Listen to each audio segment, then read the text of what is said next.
Hello guys, welcome back to channel. स्वागत है आप सभी लोगों का हमारे चैनल पर बहुत सारे दिनों के बाद।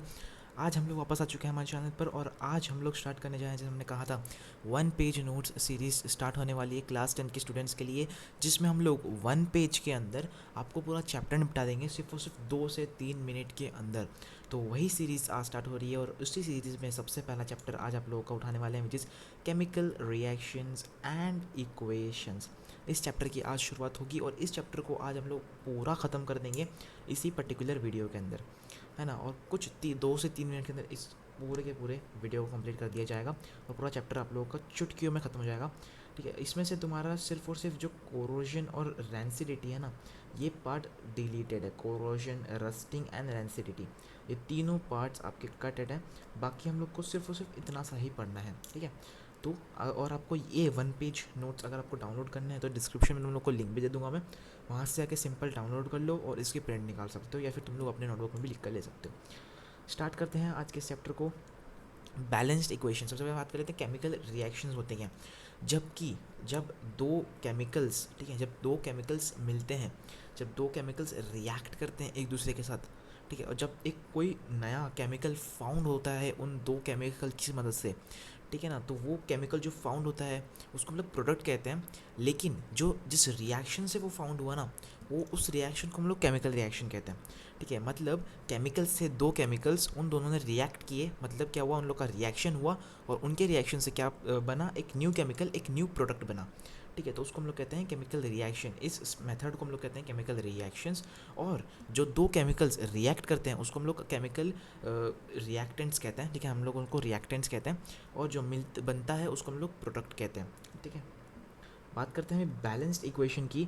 ठीक है ना, same number of atoms on reactants and product side. ठीक है, बैलेंस इक्वेशन कब कर सकते हैं तुम लोग, ठीक है ना, किसी इक्वेशन को, किसी केमिकल इक्वेशन, किसी केमिकल रिएक्शन को बैलेंस कैसे किया सकता है, उसको जो बैलेंस करने के लिए आप लोगों को दोनों साइड के जो एटम्स और जो रिएक्टेंट्स के एटम्स होते हैं और जो प्रोडक्ट के एटम्स होते हैं, दोनों इक्वल होने चाहिए, दोनों सेम होने चाहिए। ठीक है ना, उनका law of conversation of mass भी फॉलोज, मतलब उन लोग law of conversation of mass भी फॉलो करना चाहिए। ठीक है ना, और एक फिजिकल स्टेटस में होना चाहिए, फिजिकल स्टेट में होना चाहिए, या तो वो स्टेट गैस का स्टेट हो, लिक्विड स्टेट या सॉलिड स्टेट, किसी भी एक स्टेट में वो लोग होने चाहिए। क्या, केमिकल रिएक्टेंट्स। यहाँ पर तुम लोग एग्जाम्पल देख सकते हो। ठीक है ना, CH4 plus 2O2 is equals to CO2 plus 2H2O, ये बैलेंस्ड है। ठीक है ना, अब तुम लोग यहाँ पर इसके रिएक्टेंट की साइड देख सकते हो। रिएक्टेंट की साइड में देखो, C की वैल्यू कितनी है, 1 है। ठीक है, और 4 को कितनी वैल्यू दी हुई है, 4 वैल्यू दी गई है। और O की वैल्यू कितनी है, उसकी भी 4 वैल्यू है। ठीक है ना, O की भी वैल्यू 4 है। तो यहाँ पर ये एक इक्वल हो गया। ठीक है ना, और इसमें उन्होंने इसको इक्वल कर दिया, तो ये अब क्या हो गया, इसको हम लोग कह सकते हैं ये हो गया एक बैलेंस्ड इक्वेशन। ठीक है ना, पेन की साइज़ कम करो। ठीक है, ये हो गया बैलेंस्ड इक्वेशन, ये हो गया एक बैलेंस्ड इक्वेशन। ठीक है, अब बात करते हैं केमिकल रिएक्शंस के टाइप्स की। कितने टाइप्स के केमिकल रिएक्शंस होते हैं। पहला होता है कॉम्बिनेशन रिएक्शन। ठीक है, जिसमें दो एलिमेंट्स, ठीक है, दो दो केमिकल्स, ठीक है ना, ऐड करते हैं, दो केमिकल्स रिएक्ट करते हैं और एक न्यू कंपाउंड फाउंड करते हैं, इसको हम लोग कहते हैं कॉम्बिनेशन रिएक्शन। अब डिस्प्लेसमेंट रिएक्शन क्या होता है, ठीक है ना, जिसके अंदर more active elements, more active metals जो है लेस एक्टिव मेटल्स को जो है डिस्प्लेस कर देते हैं, उनकी जगह ले लेते हैं, इसको हम लोग कहते हैं डिस्प्लेसमेंट रिएक्शन।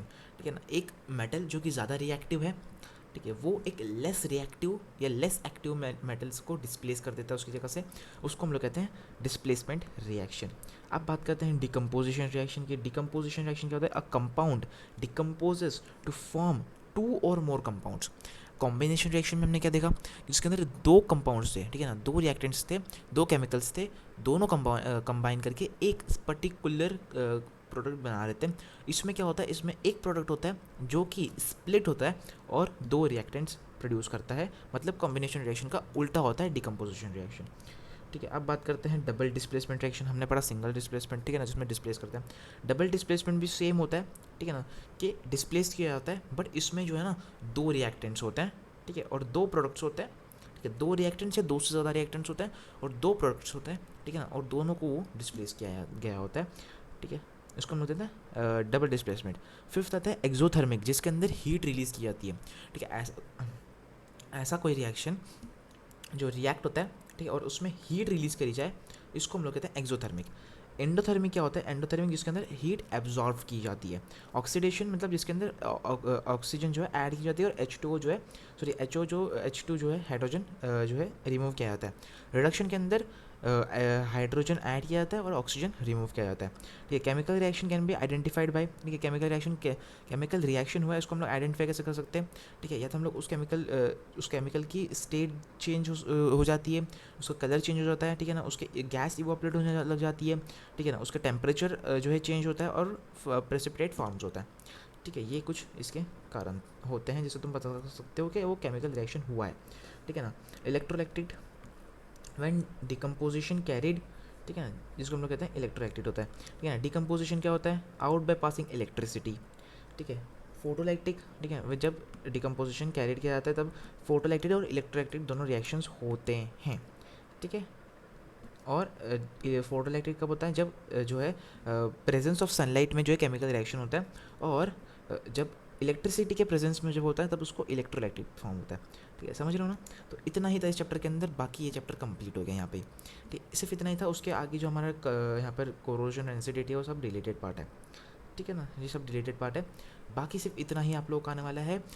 उम्मीद करता हूँ आप लोगों को पूरा चैप्टर समझ में आ गया होगा। अगर आप लोग को डिटेल में अच्छे से पढ़ समझना है तो आप लोग हमारे वीडियो देख सकते हो, जो कि आप लोग को डिस्क्रिप्शन में मिल जाएगी। वन शॉट है, पूरा डिटेल में समझाया गया है उसमें भी। ठीक है ना, वो देख सकते हो तुम लोग। वरना इस वीडियो को अगर आप लोग एज एन रिविजन पार्ट ले सकते हो। ठीक है, तो मैं मिलता हूँ आपसे किसी और नई वीडियो के अंदर। तब तक के लिए good bye, take care, bye bye.